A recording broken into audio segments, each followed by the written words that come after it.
রাতের সীমান্তে বিরাজ করছে অদ্ভুত নীরবতা। দক্ষিণ এশিয়ার রাজনৈতিক আকাশ উত্তপ্ত। ভারতের কিছু সংবাদমাধ্যম বাংলাদেশে অভিযানের ডাক দিলেও দেশভিত্তিক ভিন্ন সুর শোনা যাচ্ছে। দক্ষিণ ভারতের শতবর্ষী সংবাদপত্র মাতৃভূমি এক বিশদ বিশ্লেষণে জানিয়েছে, বাংলাদেশের সামরিক অভিযান ভারতের জন্য আত্মঘাতী হতে পারে।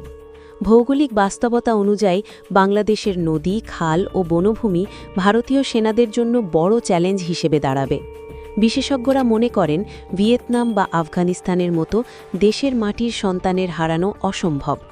ভারতের আভ্যন্তরীণ রাজনীতি, কৃষক বিক্ষোভ ও অর্থনৈতিক মন্দা দেশকে যুদ্ধের পথে যাওয়ায় বাধা দিচ্ছে।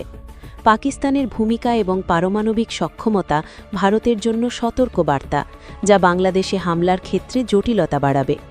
বাংলাদেশ ২০২৫ সালে নতুন শক্তি ও আত্মবিশ্বাসে সজ্জিত।